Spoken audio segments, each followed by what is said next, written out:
Hello and welcome to the Gooner Talk, back again with you guys for another show, for another episode of our Raw Reaction series, straight after the pre-season loss to Tottenham Hotspur.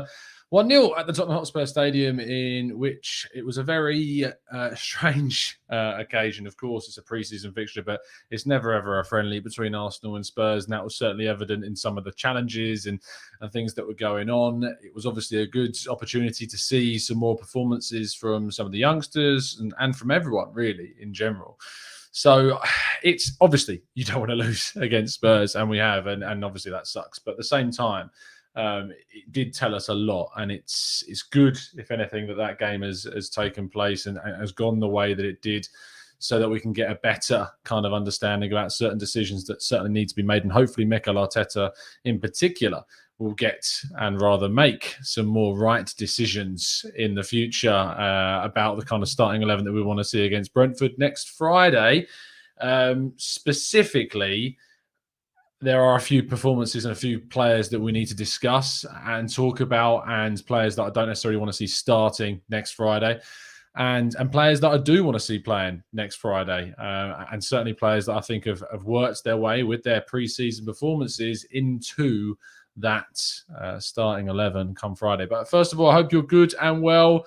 I hope that you're not too downtrodden by the result in pre-season. We must remember that there is no kind of competitive outcome to this, rather than our own pride being damaged. That is the only outcome we can really take from it in a competitive sense, but in a tactical sense, in a performance sense, and in a selection sense, we certainly need to be considering and looking at specifics of selection and those teams like Arsenal and Brentford, and who we might play, and the battles that are going to be faced in the wide fullback areas, in the striking areas, and in the midfield. And for me, to start off and just throw a name into the mix for you guys to discuss, Pierre-Emerick Aubameyang is kind of that first player that I want to throw into the ring. And for me, I'm not starting him on Friday at all. He's severely out of form. It's worryingly bad how bad he's been throughout pre-season. And sure, it's pre-season. We can throw that caveat in as much as we like. But for me, Aubameyang has to be on the bench, because, I mean, Saka came on and looked so much more lively. He had a couple of opportunities that he should have taken, but he got himself in those situations, whereas Aubameyang never really found himself in those areas, despite playing in the same position as Saka during the game. I would certainly be playing Saka, and yes, that maybe that you could say that's a risk, because he's just come back off holiday. But Ben White started this game after coming off the bench against Chelsea. I would start Saka, I would start Lacazette, and I would start Pepe as the front three of Emile Smith-Rowe playing in behind them. I think that is definitely what I would do. Red Kemp says, I thought striker wasn't a priority. It's ironic you say that about our left winger during the game, because striker for me, Lacazette, was one of our most lively players. Definitely so in the first half. And it's really frustrating, because again, the point being proven right, that the scoring of the goals is not the problem. It's the chances that we're creating. Aubameyang creates nothing in that wide area. Absolutely nothing for us. He's not a creator. That's not what he's going to do. And we need to be creating chances for Lacazette, because when he gets chances, he's clinical in the box. And we know that from his conversion rate from last season. But Lacazette was very limited from the chances that he was given. He had to try and make chances for himself, mostly outside of the box, in which obviously he did quite well in one stance to just hit the post. But we need to be creating so much more. Like, I can't get my mind and my head around this idea of going and spending a 60 million quid on Lautaro Martinez, because I'll tell you for a second, that Lautaro Martinez in there today changes nothing if he's not given the opportunity to score. And that's what we need to change. And hopefully this creativity situation in which we're pushing from what we're led to believe for a deal for James Maddison or someone else in that number 10 position is hopefully what is going to happen. But it's not happened yet, and that's a real worry, that Arsenal haven't been able to sign the creativity that we desperately need.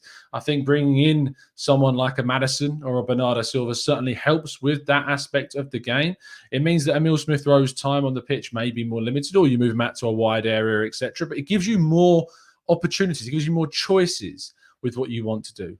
Aubameyang is not a winger. He's not someone that you're going to put on the left against, especially in these types of games against Spurs or against other big clubs. Maybe he might suit the game against Brentford more because we're going to have more of the ball. We're going to be able to be a little bit more proactive and more effective than we were today. But it's just so frustrating to see a player that's not suited to that position forced into that role. Like, I can have a little bit of sympathy for Aubameyang's performance because he is playing out of position. But the thing is that is on Arteta. Arteta must identify that this is not good enough and that we do need to be playing a different situation against Brentford on Friday. I'm going to be really frustrated and annoyed if Aubameyang certainly starts that game. I'm not saying I want to sell him or this. He just needs to be benched for the moment. He needs to be taken out of this limelight. He needs to be given a proper stint away from the game. Because he's got all, I feel like he's got all of this expectation on him to be the captain, to be kind of our main man, and he kind of reacts better when he's got that ego boost. And when he's down, he's really down because he needs that self-confidence and self-belief, and he doesn't have that. And I think playing him in a position that doesn't suit him is not doing anything good for him from a coaching standpoint. But let's get your thoughts and feelings in the chat box as well. Glenn says, yeah, Aubameyang looks done. His body language is rough to watch. You can see Aubameyang is trying, but his breathing looks so laboured after 10 to 15 minutes. I just hate seeing him drop so deep to defend, and it's a waste of stamina, I suppose you could call it that. He does need to track back if he's playing in that position, but he shouldn't be playing there. Like, that's not where he should be playing. That's the problem. Amar says there's enough crosses going in, but neither Laka nor Alba make clever movements in the box to get on it. Look, crosses into the box are not... I'm sorry, but that game didn't tell me that we lack a number 9 who can head the ball. The crossing wasn't good today. The deliveries was not good today, bar one, which ironically was made by Pepe that went straight across the goalkeeper and there was no one at the back post for some reason. Whoever was meant to be there, which I believe should have been Aubameyang in that moment, wasn't there. That's the problem with him. Lacazette was doing an absolutely fine job in the game and was in the right place at the right times for him, but he just did not get the chances that he needed. The delivery, we can talk about deliveries all day long, and frequency of deliveries, sure. Frequency is fine, but it's the quality of the deliveries, it's the qualities of the chance creation that needs to be brought into focus. And there's this kind of obsession that if you just change a striker, that means suddenly you're going to score more goals. It doesn't. It doesn't for Arsenal's situation. Arsenal need to be adding creativity, not someone more clinical, because we've got someone that's clinical. We just need to add that creativity to the team.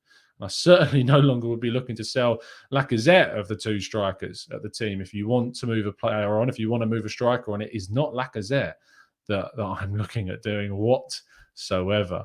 Let's scroll up. Manu says, why is Tom being so adamant that we don't need a striker? I've kind of explained this. It's because the goal scoring is not the issue today. You put Martinez, you put Vlahovic in Lacazette's place right now, you maybe get a couple more goals throughout the season, but we need to change the chance creation. That's the issue. I can't see why people feel that that's not the main thing, but please do feel free to try and explain why you think that the striker being the problem is the main problem, because to me it isn't. To me it is the chance creation, the quality of chances we're creating, and we're not doing enough. For all our possession, for all of the chances that we're creating, they're just not good enough chances. And that is such a big issue. The chances that Spurs had were so much better than us. So much better than us. Thank you ever so much, Bungle, for joining up as a new member. Really appreciate the support to the channel, fella. Really genuinely do. Samuel says, Leno, White, Tierney, Xhaka, Lokonga, Emile Smith-Rowe all played well. I'm going to focus on the positives. Optimism is what we need. I hate this negativity everyone has. Build up the team rather than deflating them. Yeah, great prerogative there, Sam. Let's talk about the positive. Lokonga, Xhaka, that's my starting midfield with that Partey going into the Brentford game. Both of Lokonga and Xhaka were very good. Those passes from Xhaka to the edge of the box is something that goes so unnoticed by so many people. And I really wish that that type of pass was more focused on and was more celebrated, because whilst it's not going directly into the box, I think he does need to do more of that. That pass to the edge of the box and that kind of last pass before the main pass needs to be played for the chance to be created is there. It's just that last final product from our attacking midfield that needs to be there. But Xhaka was great. Passing was excellent. Lokonga's energy and the way that we've kind of lost Partey, he brings it back in. I'm sorry, but the difference between him and El Neni is just crazy different. El Neni came on and just looked lost.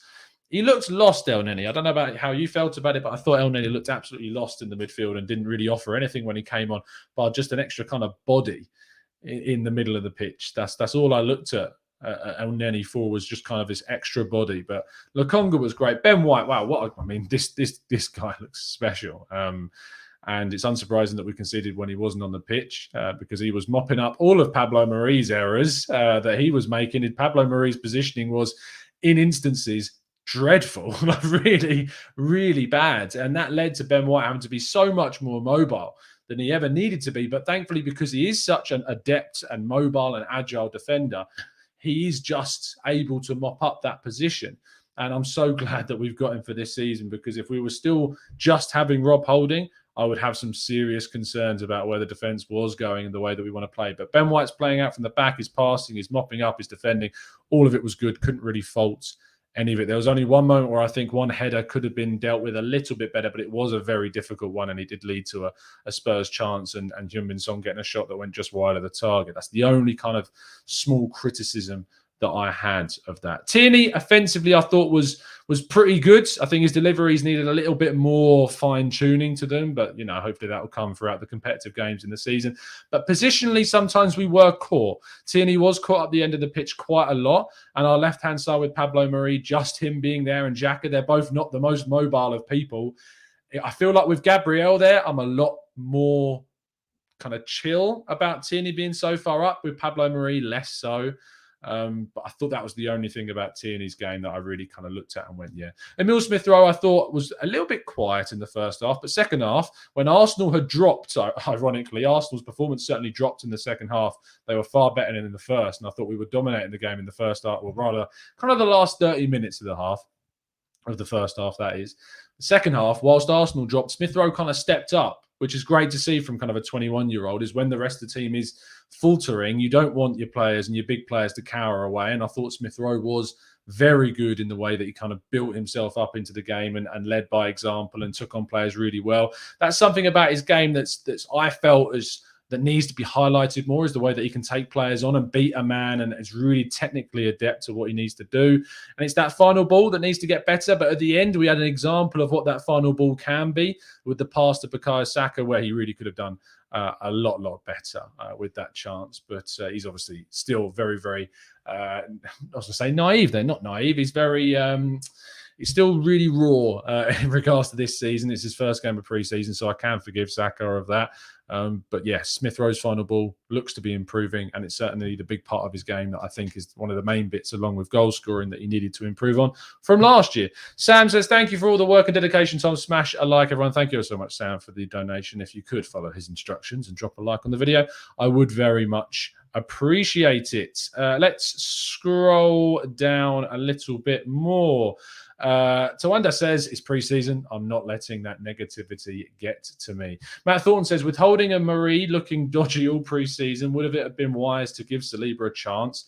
Saliba and White is a fantastic partnership, and we will never see it. Look, at the end of the day, it's not down to what I think about Saliba. The coaches and the executive staff believe that he's not yet ready. They want to give him another loan. He's only played 38 games across 3 years. From a league standpoint, he needs a full season. It was never guaranteed that he was going to be starting week in, week out for Arsenal. They've sent him on loan. They've made that decision. Let's just deal with it and move on, because I really am a little bit bored of the whole Saliba discussion. Not your problem, Matt, but I just a little bit am just done with the whole Saliba thing until we can actually talk about it with some, legitimacy. Let's go for Saeed, who says, do you think Arteta and co will not focus on a central midfielder because of Lokonga's performance? I certainly think that Lokonga's kind of impressive performances will mean that the centre midfield position will take less of kind of Arsenal's attention, and especially because now, in combination with Granit Xhaka's contract as well, you have to think about. Interesting to hear what he has to say on Joe Willock. I'm sure we'll find that out very soon. Joe Willock was not in the matchday squad, neither was Willian. Also, Rob Holding wasn't either. So it's not just it's not just a meaning that both of them might be leaving. It could do. But you have to think about the fact that Rob Holding wasn't there either. And so it could just be an injury. It could be a knock. And we know that Willock has certainly struggled. But there is a tweet from João Castelo Branco, who is ESPN's Brazil correspondent, who says, Willian trained this morning and is not injured as far as I know, but he was not in the squad for the game today, not in the club's plans for the season, leaving. Let's see what Arteta will have to say post-match. And of course, we will be reacting to a lot of what Arteta has to say post-match. In our podcast this evening, you can join us at 8 p.m. tonight, UK time. I'll be joined by Owen, Drew, and John for our first main TGT podcast of a brand new season ahead of the Brentford game. We're going to be talking a lot more about transfers. We're going to be taking a lot of your questions in the latter part of the show as well. So make sure it's part of your Sunday evening, and you tune in for that as well. Let's go for Jez, who says Ben White is going to be under a lot of pressure this season if we don't have a competent right back alongside him. He got exposed quite badly at times today with Bellerin next to him. Exposed, yes, but he dealt with those situations, I thought, very well. Bellerin in the final third was a real letdown. I thought his positioning was better than it has been, and he got himself into some good chances, but his final ball and his deliveries were not what you want to see. His movement wasn't the best. Positioning was okay, as I've said, but again, it really genuinely is a position while we've got quite a lot of options there. And it was interesting to see Maitland-Niles come off the bench and play at right back instead of bringing Cedric on immediately for him. But it is a real kind of crux of our team where we've got a lot of players there, and none of them inspire me for the rest of the season. Chambers is who I would pick. I would put Chambers there right now. I think he's got the best delivery of all of our right backs at the moment, which is ironic because I never thought that was a real big kind of strength in his game. But I would play Chambers there. Bellerin, we just need to move on at this stage. And it worried me that he started this game today. And it worries me continually that he's still at the club because it's just not, he doesn't look interested. He does not look like he's really committed. Like, I love the way Lacazette approached this game.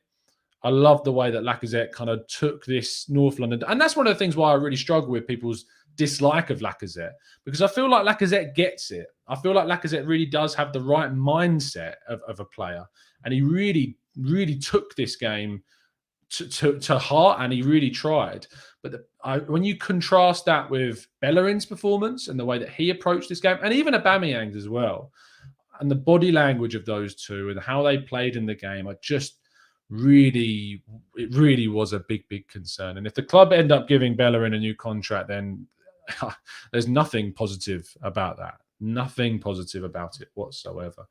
Abe says Arteta's tactics look bad. What about his tactics look bad, Abe? I'd love for you to say again. I'd love fair play if you want to put statements in the chat, sure, but I'd love more so for people to explain their points. That's what I want to see. Tell me why Arteta's tactics weren't great. Let me know why. Alex says, we need to stop putting the pressure on our defenders when the offensive side still hasn't been addressed. Arteta has had a pre-season and yet we're still not ready. And I think Arteta kind of expected his club to have got a few more players in. Like, I put a tweet out the other day saying, if we fail in the transfer window, how much of that is Arteta's fault? And I was surprised to see that people were saying upwards of like 40%. I don't know how you come to these kind of figures and percentages, but people were saying 40% or more of the window is Arteta's fault for not getting in these players. It's not down to him. He's in charge of coaching the players, getting the players ready for pre-season. It's up to Edu. It's up to Richard Garlick. It's up to the executive recruitment team to go out and discuss with teams and get the bids in and whatever. Like, it's very clear the players that we want. We clearly want a Maddison. That's very obvious. It's not down to Arteta at all as to why we won't get Maddison if we wanted him. If Arteta wants Maddison, it's then Edu's job to go and get the deal done. It's his job to try and do what he can with sales. And yes, I think there are a lot of things that I can sit here and say there are reasons as to why we've struggled to move players on. One, because all the ones we want to move on aren't that great. And who's going to want to buy them in a pandemic where there's barely any money to sell? And we don't know how much money is available to Edu from the ownership. We don't know what has been made available to us. But that's the issue for me, is that I can't put blame on Arteta for a failed transfer window. And it's failed if we don't get to address the positions that need addressing. Now, for me, right now, that is backup goalkeeper, central midfield, even though that's become a kind of a less of an issue with how good Lokonga's been, and attacking midfields and the creative midfield kind of position or an attacking midfielder. Those two key areas of backup keeper, which hasn't been addressed yet, which clearly needs to be addressed. And then you've got kind of this attacking midfield area that we really need to add someone who can both create and score goals from midfield as well. That's, I think, versatile enough to play at both 10 and in wide areas, which is why Buendia would have been bloody brilliant. It is what it is. All of those things for me are reasons why the focus is going to be on Edu. And when it comes to transfer deadline day, and when we talk about transfer deadline day and when we're covering it, if we failed, the finger is going to point squarely at Edu for failing. It is not, for me, going to be pointed at Arteta. And OG Slim, yes, if Arteta plays Aubameyang on the left wing against Brentford, the finger will point to him because that's his domain.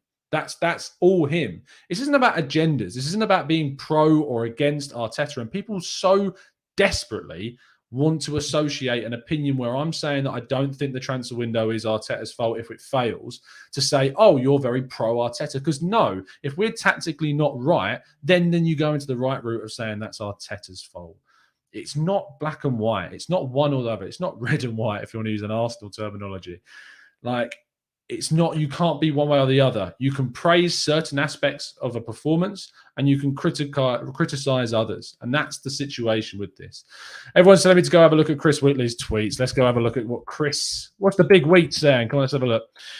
Arteta on whether a backup goalkeeper signing is close. He says, I don't know what will happen. We train with the players we have that are available. We try to improve the team with players. The window is still open. Clearly he wants to bring players in. That's very obvious. Willock not being there, he says 2 different reasons. With Rob, he wasn't fit enough to play, and with Joe, we will explain the reasons when we can. Well, if that is anything, that tells you that he's probably off to Newcastle. That's as pretty clear as that can be. So that looks like it's a thing that's happening. Is Willock to Newcastle? That is completely it's completely conjecture at this point. It's not confirmed, but that indication of what he's saying tells me that maybe Willock is off. If he is off, then I'd hope that gives us some semblance of hope that we are looking likely to move for a replacement in bringing someone in. Arteta's on lack of the options in the final third. What we have is what we have to maximise. Worrying about things we don't have at the moment, there is no point. I mean, I'm worrying about it. I'm worrying about it a lot. And that's a real big issue, is that, sure, it's a very political answer. It's a very kind of, answer in that sense. But that's what's annoying for me. So there you go. I don't really understand, Neil, your comment. Please explain it. Vishal says, we had close to 3 months to scout and test the waters. A lot of our targets were not in the Copa America or the Euros. Last season, we needed attacking midfielder. This summer, we need at least 4 signings. For me, it's simply we've not been able to move the players on that we've wanted to move on. Now, and we're going to discuss this a lot in the podcast this evening with John and Drew and Owen, and make sure you do tune in at 8 p.m. tonight. But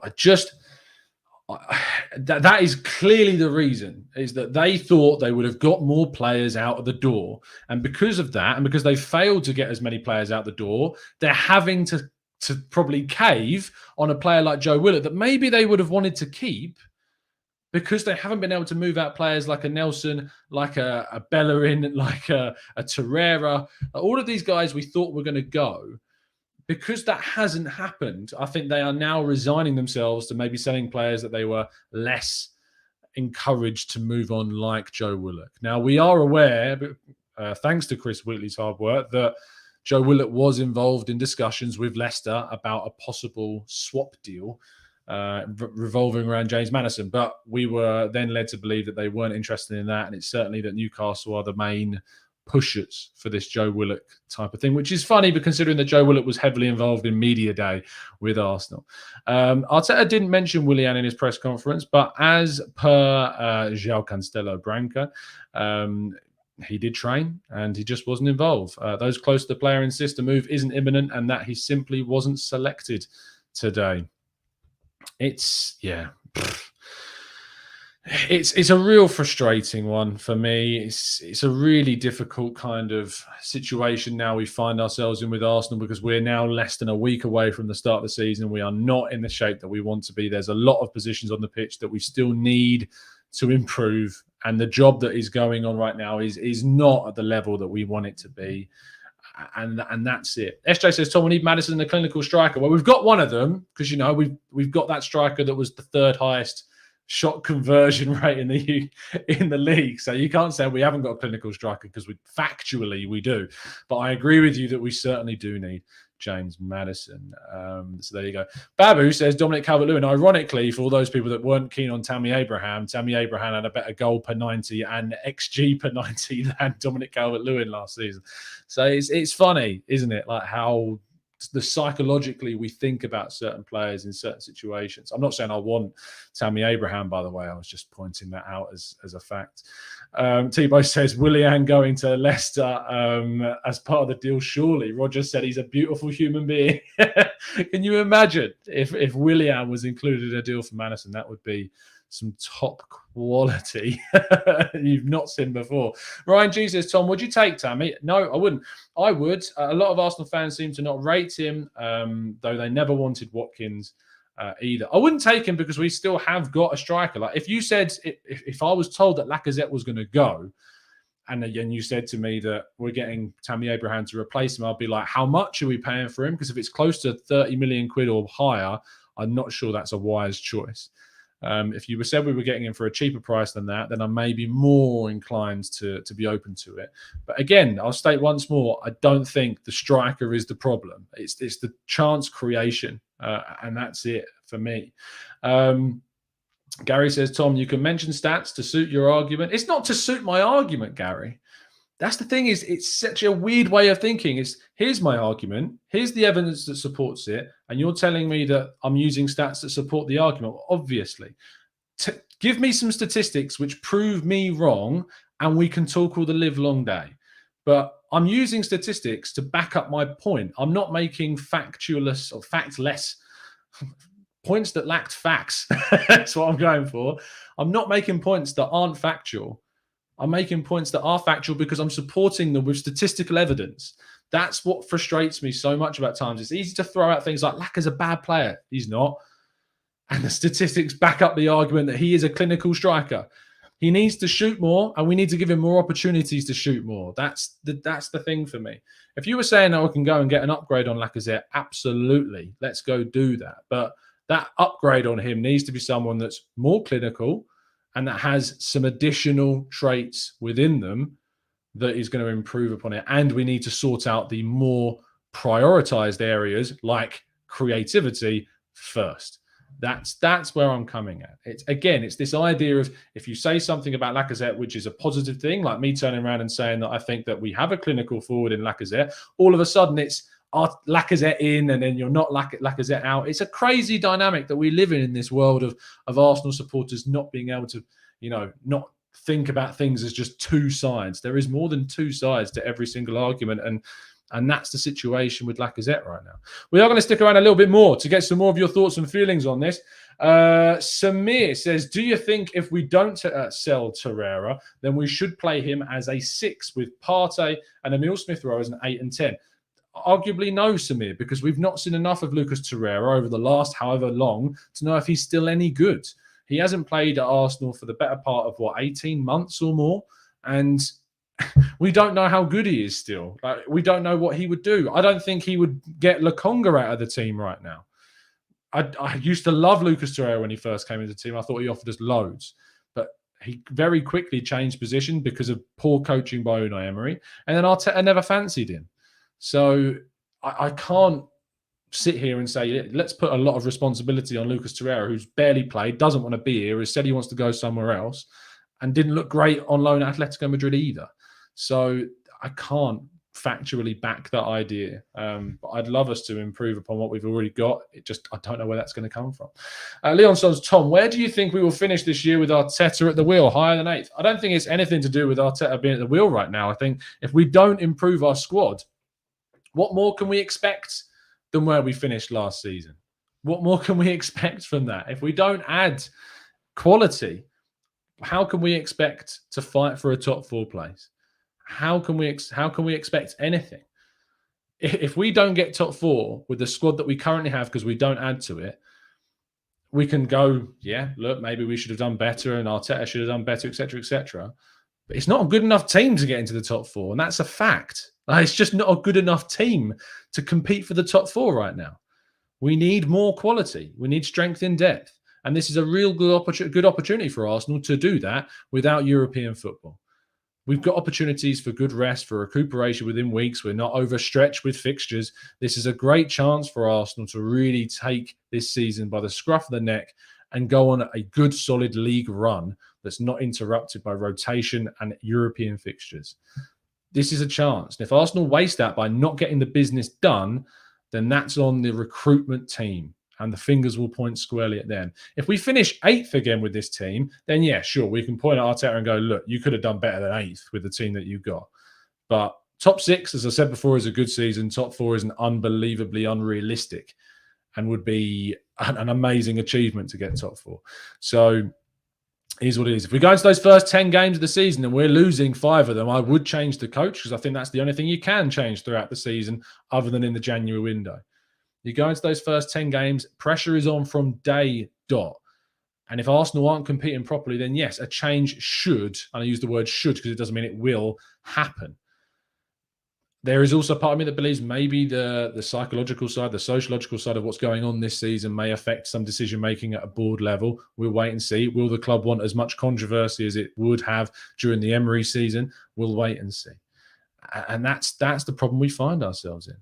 NJC says, Tom, are we finished? Tottenham have agreed a deal for Martinez. Well, apparently, according to Italian media, that report is not as nailed on. The Times originally reported that Lautaro Martinez has, of course, agreed a deal with, or rather, he's kind of the clubs have agreed a fee. Apparently, that's what we were told. But then Italian media have come out, and his agent has come out and said that he wants to stay at Inter. So. And that Inter want him to stay and that he's not for sale. So how could they have agreed a fee if his agent is saying he's not for sale? It's a crazy world we live in. But is Arsenal finished? I mean, it's a silly question. It's a hyperbolic question. Let's go for 95 Winston's. I'm not optimistic about the first 3 games. Optimism is my middle name, but I'm really genuinely not. I'm excited about the new season, as I always am. But to think that we could have hope going into Chelsea and Manchester City right now is a long shot. Like, we'd be lucky to get a point from either of those 2 games and come out of our heads held high after them at the moment, because we don't look on it. And I don't trust Arteta to make the tactical decision right now to not play Aubameyang. Like, he cannot start Aubameyang. I mean, he can, but he shouldn't start Aubameyang right now. I just don't think it makes any sense to play a player so out of form at a position when we desperately need to add creativity, of which he provides extremely little of. Nothing about that makes sense. And so if Aubameyang starts on Friday in a wide position, and only in a wide position, because, if he plays at striker, fair enough. I wouldn't have picked it. I think Lacazette deserves to play at striker right now. If Aubameyang plays wide on Friday when we need to add creativity over Saka, it does not make, to me, any sense whatsoever. As Marom says, Tom, have you ever watched Trois right back Kabore? Burkina Faso, 20 years old, technically a player of Man City on loan at Trois with the City group stuff that's going on. He was electric playing against PSG. He's like a young Bakary Sagna. No, I know nothing of him, mate. I'm afraid I know nothing, but I will note it down and keep an eye. But I think right back is an area that we desperately need to improve on in terms of quality, but it's going to take us to move on players first. And that's it. Quidgy says, where are you at with your fake positivity?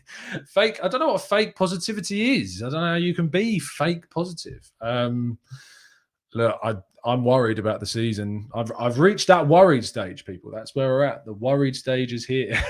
We were at concerned, and now we're at worried, because I'm worried about the tactical decisions that are being made. And I'm worried that we're not doing enough business. We'll wait and see what happens this week, but it's really looking quite difficult right now. Audie Royal says, I see a news article of Maddison having agreed a deal with Spurs to play alongside Kane. Again, this is contradicted by what Italian media are telling us, that Inter are not selling him, and that he certainly wants to stay. But I mean, Lukaku said that he wanted to stay, and he's going off to Chelsea. So, when you read one story, it's always a good idea to go and look at what the other side of things are saying, and see how much truth there is in the whole situation. So there you go. Again, I don't think Martinez is the answer to our problems. I really don't. I think because he's going to Spurs, that's obviously hype. Or if I don't think he's going to go to Spurs, but because of the link to Spurs, I think that is kind of hyped up this situation a lot more than it would have done, say, if he was going to an Atletico Madrid, who are also interested in him. Glenn says, would you complain if we were able to move out the bodies needed well under their value if it means that we get the targets? But no, of course not, Glenn. And I think that this is a window that you can't change the perception of us as a selling club in this window. The job on Edu at the moment, as a guy that is in charge of moving players out, is always going to be to try and change the perception that Arsenal are not weak at selling any longer. And they tried to do with that Granit Xhaka. They said, if you want him, you got to pay 20 million quid.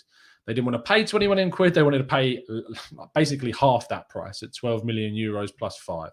And they stood firm on that, and they said, no, we don't want to, you're not having him for that price. And so they've now offered him a new deal, which has apparently already been signed.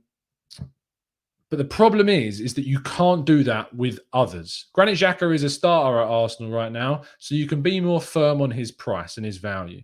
What you can't do is stay firm on players like Nelson, on players like Nketiah, on players like Maitland-Niles, and arguably on players like Joe Willock and Lucas Torreira, and even Hector Bellerin at this stage. You can't stand firm on those. And you do have to accept that this is a situation where the teams that are going to want those players are either heavily impacted by the pandemic, or that are in the continent and have got their own issues because of the league's restrictions that are being put on them, both in France because of the TV rights and in Spain because of the whole situation with La Liga, which is one of the big reasons why Messi is leaving Barcelona.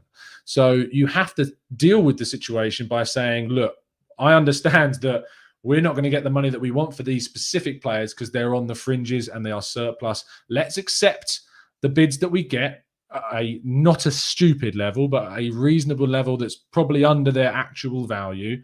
Move them on, get the bodies in that we need that are quality. And then from the summer of 2022, when you've got more control, when the financial situation you would hope is a bit healthier throughout the world, in the world of football, you can make some better choices about your sales. But you can't afford, Glenn, to do that in this window because it's just not possible. And so hopefully Arsenal, if they do sell, will sell quite a few before the end of the window. I expect them to, because I do feel like towards the end of the window, teams will start to panic buy, and that may lead them into buying players that we've got and are willing to let go of. So there you go. Let's scroll up a little bit. Thank you, Rancid. Please do hit the like button, people. If you are enjoying the show, as I said, we'll be back later on this evening at 8 p.m. UK time, joined by a few fantastic guests to talk about the game in more detail, transfers, and look ahead to the brand's new season as well. And we'll be taking more of your questions as well. Saeed says, if Arteta was sacked, who is your preferred head coach? And this is another problem, Saeed, is that there just aren't that many options. Like Antonio Conte would be a great option for us. But if he weren't going to Spurs because they didn't have the ambition to spend loads, I don't hold out much hope that he's going to want to come to Arsenal right now. So that's the thing, is that there just aren't loads of options out there right now to replace him with. And it's not an excuse to say you shouldn't sack someone because there's no one to replace him at that point. It is certainly something that you should consider and make a real long, hard effort to identify your replacement before you do get rid of the coach. So you're not in a situation like we found ourselves in after we got rid of Emery, where we were then stuck with Freddie Ljungberg. Respect to Freddie Ljungberg, but he's not a head coach at that point in time. And we waited far too long to make a change before we actually decided to bring Arteta in, which looks, with the benefit of hindsight, to maybe have not been the best decision to bring in an inexperienced coach to a team that desperately needed a massive overhaul. We've got an inexperienced setup executively, and we need to change that. But at the moment, we have Arteta. We'll see what happens. But as I said, pressure is on from day one, and we may need to change in the early part of the season if things are not going well, or rather the club should change if things do not go well in the first half of the season. Yellow Flash says, I want Erdegaard and Aouar. We can play in a 4-3-3. Erdegaard at the left wing to cut inside and be Cam, with Aubameyang and Pepe as strikers in possession, with Xhaka, Partey and Aouar as the midfield three. No to Maddison. It's interesting you say no to Maddison and yes to Awar. It's interesting. Maybe it's a price thing. I can only assume. But interesting also you pick Aubameyang over Lacazette at striker right now. I wouldn't agree with that. That's the situation. Is I think that Lacazette is a better option for us at striker than Aubameyang is. Let's go to Rancid, who says Arteta has 10 games. If we don't perform, he should be gone. Neil says not demanding the best from the club, from the fans is the problem. Stop being a yes sir fan. I don't think I am. I don't know what I'm doing to be a yes sir fan. I've said countless times he's under pressure from day one. If he's not doing well enough, he goes. We should be doing better in the transfer market. We should be buying more players. We need to accept lower fees for our players because you just can't expectantly have those.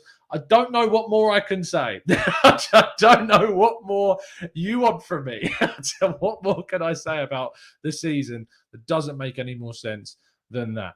Hamza says, I just fed up at this point, had so much optimism regarding the transfer window and the way that we were playing at the end of the season. But now there's 23 days left. Looks like nothing is going to happen. Things can change very quickly. We will wait and see. Anthony says, thoughts on haggling over 5 million for Xhaka and then giving him a 4-year deal? Apparently it wasn't just 5 million. First things first, Anthony. 7 million a year. I mean, it's only an incremental increase on what he's already on. I see the reason why we're renewing that contract. It's, you say 4-year deal. He's got 2 years left currently. And as far as we're aware, it's a 1-year extension on top of that with an option for a 4th year on top of that. So it's important how you contextualize things. Xhaka played very well today and was our best. Let's be real. He was our best, but whatever we think of him, he was our best centre mid last season. So I'd love better. Who wouldn't love better in any situation? But it doesn't look like that's going to happen. I wouldn't say disgraceful business, and I wouldn't say accepting 12 million euros for him is good business. That is for damn sure. Hiron says, could Runnison be any worse than Aubameyang at left wing? It would be interesting. I mean, but if there is one person who could pull it off, it could be Runnison. Adam says, Tom, what kind of attacking style of play did we play? Honestly, the players just crossed the ball and hope for the best. Look, I agree with you in the sense that Arteta is using the wide areas as our main form of attack. But it does feel to me a little bit forced and a little bit one-dimensional. And I want to see some variation. I don't know if that variation is possible with the current crop. That's why I want us to sign a creative midfielder. I feel like we need more variation in the way that we play. And I don't know if we can get that from our current crop of players. That's why we need to add someone in that area desperately to improve on that situation. We'll wait and see. We'll wait and see. Let's scroll up a bit more. James says, you're not a yes, sir fan, Tom. Viewers should respect your opinions as a fellow fan. Look, it's all about respecting different opinions at the end of the day. I don't agree with a lot of what other people say, and I'm sure a lot of people don't agree with half the stuff I say, or maybe even all of it. But it is about that respect at the end of the day, and hopefully you come into the channel knowing that you can put an opinion in here, and you're not, unless, of course, as long as it's respectful, and not be ridiculed for it. That's the point. JD says, Tom, told you at the beginning not to trust all of that nonsense of a massive transfer budget. Wish I was wrong, but it ain't happening as long as Kroenke is our owner.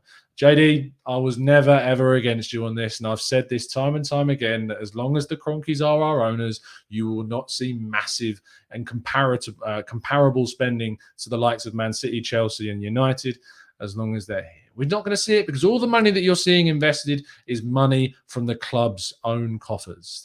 That's what you're seeing. There's no investment going on. There hasn't been investment going on. I was previously wrong about thinking that investment had happened. There hasn't been. It's all come from the club. Refinancing of loans is not investment in the club. It's just not. And that's the situation right now. Has Lacazette ever hit 20 goals in a season? Not for us, Red Chem. Hopefully, if we give him some more chances, maybe then he will. But I don't think you'd have a better chance of getting more players of getting that amount of goals in a season as well. We also have two £50 million strikers, and we only play with one typically, and then one plays out of position. So there is that to think about as well. Context is key, as we like to say. Leon says, Tom, if you were a manager, oh God, I mean, it's enough stress just talking and writing about football, let alone thinking about being a manager. How much would you pay for any of the players we have to sell? I mean, Bellerin, what I think is a fair price in a real transfer market without the impact of the pandemic is probably a 20 million quid.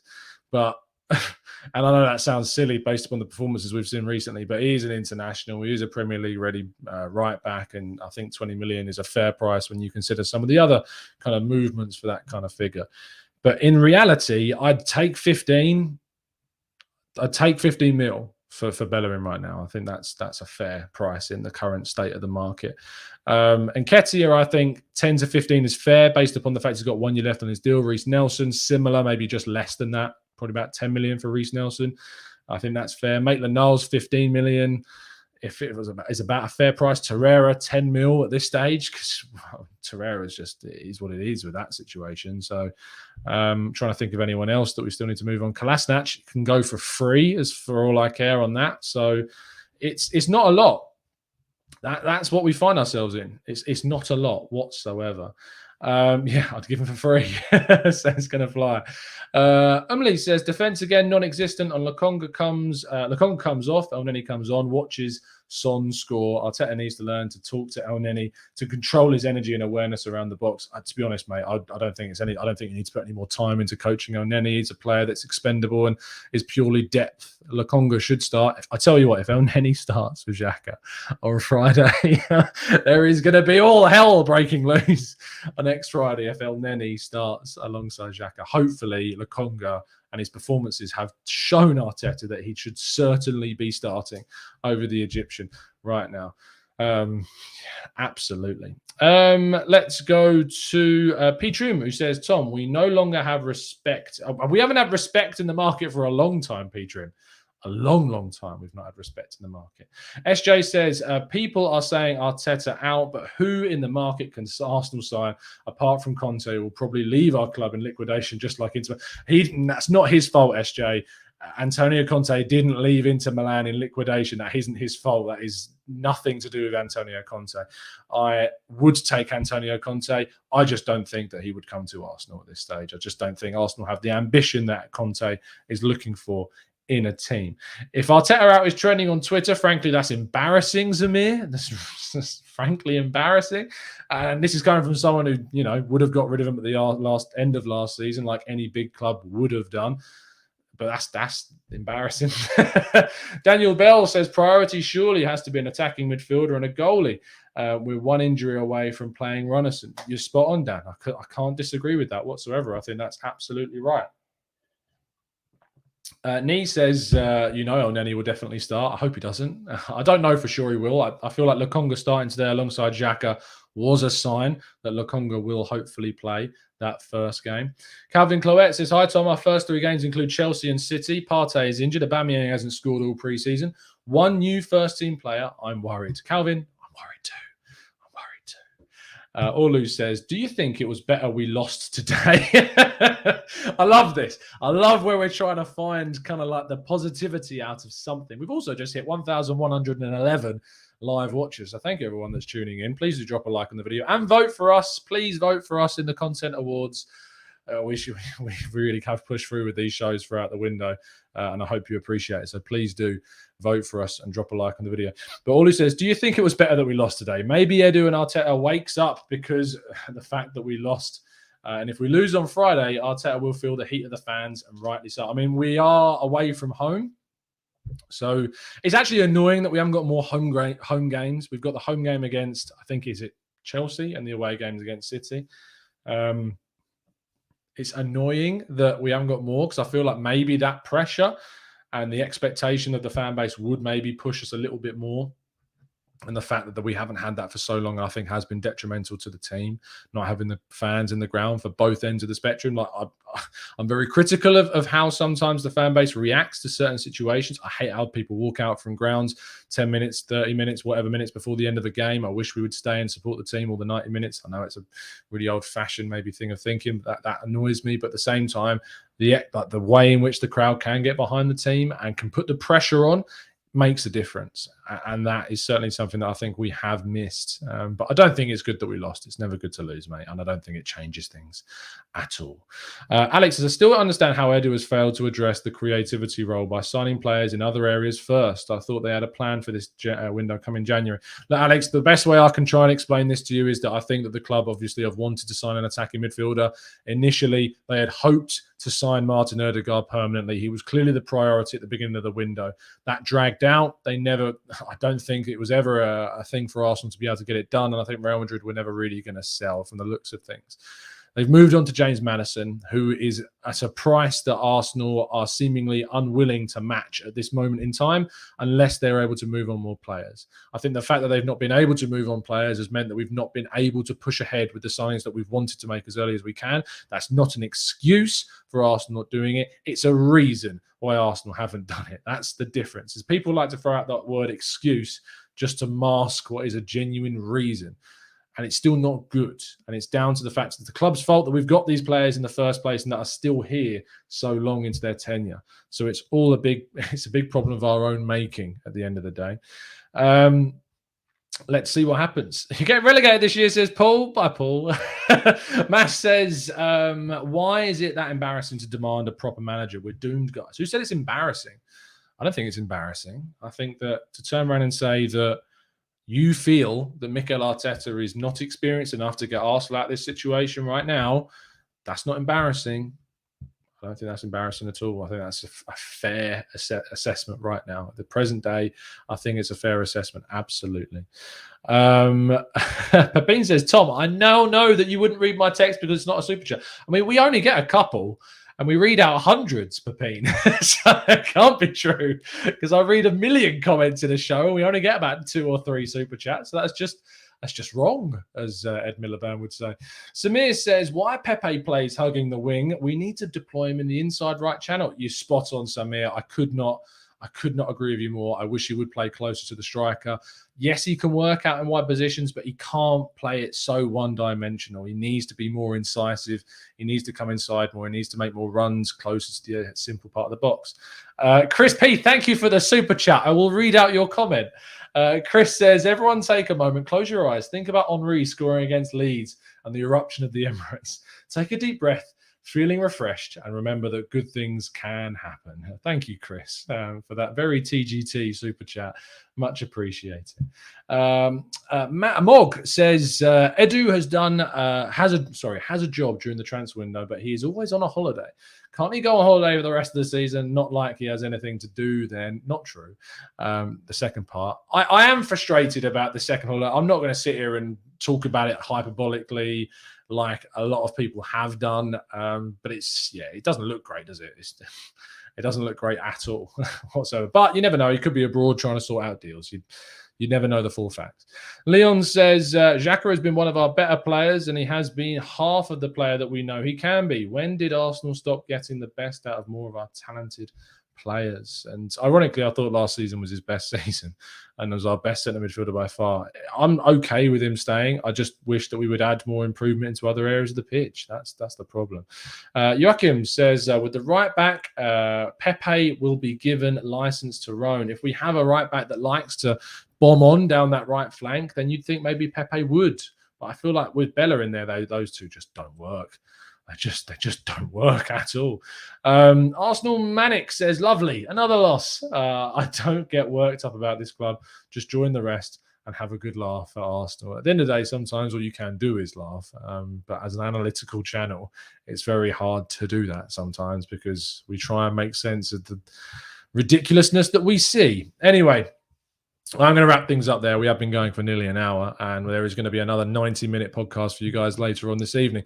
I'm going to be joined by Owen and Drew and John, so make sure you please do join us for that. If you have enjoyed the show, whether or not you've agreed with the opinions, but the fact that we read out as many as we feasibly can, and we discuss them, no matter what they are, as long as they're respectful, please do drop a like on the show and subscribe to the channel. If you are new around here, please go vote for us. You've only got a few hours left to vote for us, because the vote does close today. Link is in the description if you don't have access to Twitter and you'd like to vote elsewhere. And subscribe, of course, if you're new, and join up as a member to help support the channel, just like Keenan has now. Thank you, Keenan, for becoming our latest member, and enjoy all your extra stuff that you've just gained access to. Thank you, Tom, for the latest super chat as well. It says, my optimism might be showing, but when we batter Brentford 4-0, all will be right in the world. I hope, Tom, that you are right. I pray that you are. But we did that against Fulham, and look what happened last season. So we'll see what happens. Absolute pleasure, guys, as always. I'll see you again very, very soon at 8 p.m. tonight, UK time. And as always, up the Arsenal.